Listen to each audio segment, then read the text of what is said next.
이번 시간에는 자율신경실조증이 왜 이렇게 진단하기가 까다롭고 많은 분들이 금방 발견하지 못해서 애를 먹는지에 대해서 말씀드릴까 합니다. 저희 병원에서 이런 자율신경실조증 환자들을 어떻게 치료하는지 한번 알아보도록 하겠습니다. 자율신경 문제는 가장 중요한 것이 첫 번째는 자세 문제입니다. 뇌와 척추의 정상적인 정렬 상태에서는 이런 자율신경실조증이 잘 발생하지 않습니다. 일자목이나 거북목처럼 이렇게 목을 앞으로 내고 있다든지, 그리고 편평등처럼 척추가 옆에서 봤을 때도 완전히 일자로 되어 있다든지, 또는 측만증이 심하다든지, 이렇게 전체적인 척추의 배열이 잘못되어 있을 때 자율신경실조증은 훨씬 더 잘 발생하는 경향이 있습니다. 그래서 약이나 주사만으로 완전히 다 해결하기가 어려운 경우가 종종 있기 때문에 이 척추의 정렬 상태를 감안해서 교정을 하는 것이 굉장히 중요합니다. 그래서 저희 병원에서는 전체 척추의 정렬 상태를 반드시 확인하고 같이 치료하시도록 권유드립니다. 지금 이 환자의 자세가 바로 목을 앞으로 빼고 있는 forward head posture라고 해서 일자목 또는 거북목을 말하는 건데요. 이렇게 되면 목에 있는 이 흉쇄 유돌근은 원래 머리를 움직이는 그런 근육인데, 이 호흡이 충분하지 않을 때는 호흡을 도와주는 보조 근육으로도 쓰입니다. 이런 근육의 긴장이 굉장히 심하게 된 것을 볼 수 있습니다. 자율신경실조증 중에서 자세가 좋지 않아서 문제가 생긴 분들은 흉쇄 유돌근의 문제가 굉장히 많고요. 그리고 자세가 이렇게 구정해져 있기 때문에 날개뼈를 위로 끌어올리는 견갑거근이라는 근육이 있는데, 그 근육의 긴장도도 굉장히 높아져 있습니다. 그래서 기립근 문제도 해결해야 되지만 이런 보조 근육들, 흉쇄 유돌근이나 그리고 견갑거근, 이런 다양한 근육들의 긴장도가 높아져 있기 때문에 이런 근육들의 긴장을 주사든 아니면 도수치료든 어떻게든 먼저 해결을 해야 되겠죠. 그리고 엑스레이에서 보시는 것처럼 이런 분들은 날개뼈가 위로 이렇게 올라와 있는 경우가 많습니다. 원래 날개뼈 끄트머리는, 꼭대기는 쇄골보다는 좀 더 낮은 위치에 있어야 하는데, 이런 분들은 날개뼈 끄트머리가 쇄골보다 더 높은 위치로 올라가 있는 경우가 많죠. 그렇다면 견갑거근이라고 하는 근육이 계속 긴장하고 있구나 라고 이해할 수가 있습니다. 그래서 일자목이나 라운드 숄더를 가지신 분들 중에서 이런 자율신경실조증 문제를 같이 겪는 경우가 많다는 거 꼭 이해하셔야 됩니다. 그리고 자율신경실조증을 가진 환자분들 중에 가장 어려움을 많이 겪는 분들이 바로 만성통증 때문에 고생하시는 분들입니다. 만성통증이라는 것은 한두 가지 약이나 주사만으로는 해결되지 않는 경우가 많습니다. 심리적인 문제도 또 당연히 있을 수 있고, 수면의 문제도 있을 수 있습니다. 그런 것들을 다 같이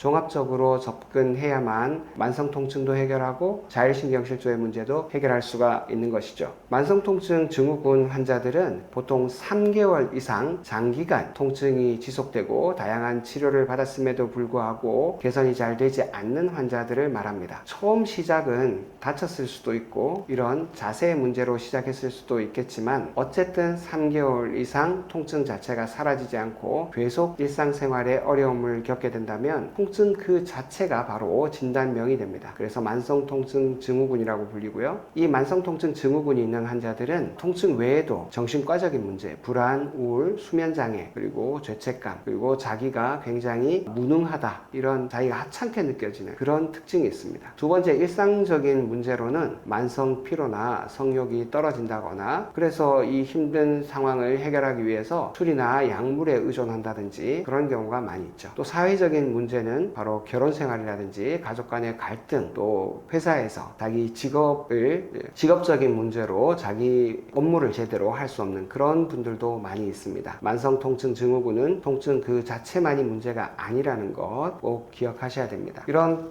만성통증 증후군 환자들을 이제 저희 병원에서는 오랫동안 종합적인 진단과 함께 치료를 같이 해왔습니다. 그리고 저희 병원에서는 이제 환자분들에게 맨발 걷기를 많이 추천드리는데, 이렇게 되면 이제 자연 치유가 되는 듯한 그런 느낌을 받습니다. 저 환자분도 발의 통증 때문에 저희 병원에 한참을 다니셨던 분인데, 저와 함께 맨발로 걸으면서 또 많이 회복이 되셨죠. 이렇게 맨발로 걷고 나면 풍부한 감각이 되살아납니다. 그리고 발가락 사이사이에 근육의 힘이 좋아지면서 이 보행의 안정감도 있고요. 그리고 자연 속에서 자기가 자연과 친밀하게 교감하는 그런 느낌 때문에 뭔가 몸이 평화로운 듯한 그런 느낌을 많이 갖게 되죠. 그리고 천천히 신발을 신을 때보다 아무래도 걸음 속도가 좀 느리기 때문에 천천히 걸으면서 호흡도 안정화되는 그런 효과가 있습니다. 물론 걷기 그 자체가 운동도 되긴 하지만요. 그래서 저는 맨발 걷기를 하면 일석삼조다. 근육의 힘도 더 좋아지고 몸에는 더 평화로운 느낌도 주고 그리고 우리가 자연과 더 친숙해지는 그런 계기가 될 수 있다고 환자분들에게 안내를 드립니다. 그리고 지금 맨 좌측에 보시는 분은 30년 정도 된 그 자가 면역 질환으로 고생을 하셨던 분입니다. 배쳇병이라는 건데요. 너무나 오랫동안 약을 먹고 고생을 하고 계셨기 때문에 큰 기대가 없었지만 저희 병원에 오셔서 자율신경 치료를 하면서 많이 회복하신 분이죠. 두 번째는 이제 고함량 비타민이나 미네랄과 같은 다양한 수액을 써서 또 환자분을 치료하기도 하고요. 뉴로피드백이라는 뇌파장비를 이용해서 수면장애 그리고 인지적인 문제 이런 것들도 회복을 합니다. 물론 스냅피라는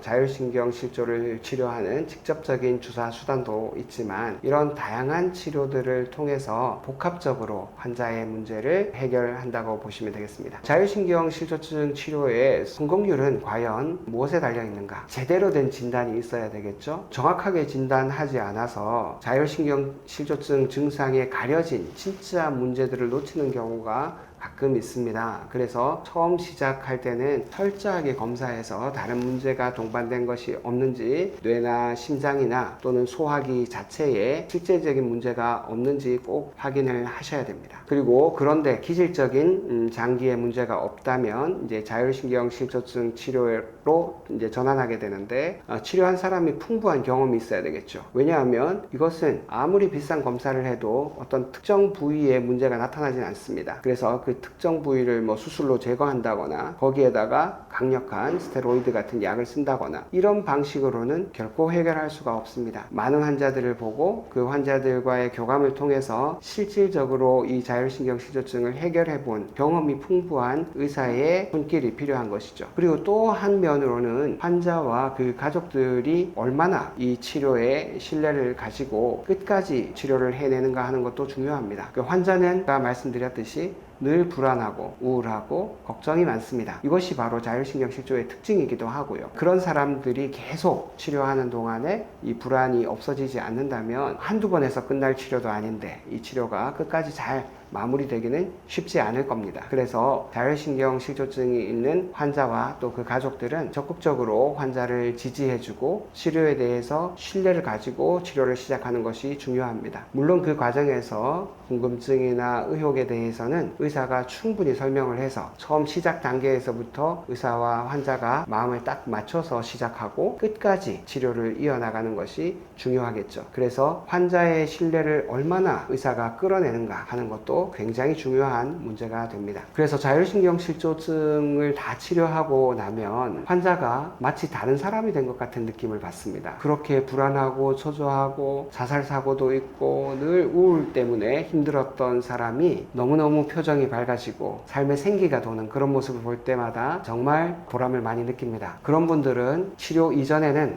이 세상이 마치 전쟁통 같은 그런 느낌이 들죠. 왜냐하면 속이 너무 불편하니까요. 잠도 깊이 못 자고 머릿속은 온통 안개가 낀 것 같고 온몸에는 통증이 있고 그러니 그런 전쟁통에서 살고 있다는 생각이 드는 것도 당연합니다. 왜냐하면 자율신경 실조증 환자의 온몸이 바로 전쟁터나 마찬가지니까요. 그런데 이 치료를 꾸준히 해서 자율신경 실조증에서 회복이 되고 나면 온몸이 평화롭게 돌아간다는 것을 느낄 수 있습니다. 그러고 나면 여기가 전쟁터가 아니라 놀이터 같은 느낌이 들죠. 그리고 우리가 사는 이 지구별이 세상에서 이 우주를 통틀어서 가장 아름다운 별이고 사람이 살아가기에 그리고 우리가 행복을 나누기에 가장 적합한 행성이라는 것을 알게 됩니다. 자율신경 실조증의 모든 문제들을 다 해결하고 나면 저도 환자도 함께 지구별 소풍을 한다는 그런 느낌을 받곤 합니다. 현대의학이 대부분 모양을 중심으로 자꾸 치료하는 경향이 있기 때문에 자꾸 사진으로 모든 것을 확인하려고 하는 그런 경향이 있습니다. 그렇지만 사진을 찍는 것은 참고하기 위한 것이고 실제로는 그 내부의 기능이 얼마나 잘 발휘하고 있는지를 자꾸